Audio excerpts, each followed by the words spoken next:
Voltage transformer आपकी XT tube को power supply देता है, क्योंकि आपकी एक्सटी ट्यूब को हाई वोल्टेज चाहिए होता है। नॉर्मली जो हमें वोल्टेज मिलता है वो उतना ज्यादा हाई नहीं होता है, तो उस वोल्टेज को बढ़ा के देने के लिए हमारे पास एक ट्रांसफार्मर है जिसको हम किलो वोल्टेज ट्रांसफार्मर बोलते हैं।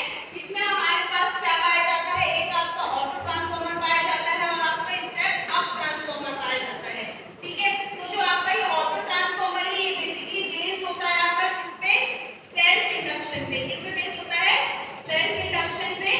तो यहाँ से हमारा क्या होता है, हमने एक रोटेटिव स्विच से इसको हमने किससे, सोर्स से कनेक्ट कर दिया। सोर्स से हमने क्या दिया, एसी वोल्टेज दिया। जैसे ही हमने इसको वोल्टेज दिया, आपका ये प्राइमरी साइड था, यहाँ पे आपका मतलब करंट चेंज हुआ, करंट की वजह से यहाँ पे मैग्नेटिक फ्लक्स चेंज हुआ और सेल्फ इंडक्शन की वजह से यहाँ पे ईएमएफ पैदा हुआ। और यहाँ पे आप देखो, यहाँ पे जो स्टेप अप ट्रांसफार्मर है उसको हमने किससे, प्राइमरी वाइंडिंग से कनेक्ट किया हुआ है, किसके, स्टेप अप ट्रांसफार्मर से। तो इस ऑटो ट्रांसफार्मर ने क्या किया, वोल्टेज को 2 से या फिर 10 से बढ़ा के दिया, किसको, प्राइमरी वाइंडिंग को दिया। ठीक है, इसको बढ़ा के हमें दे दिया।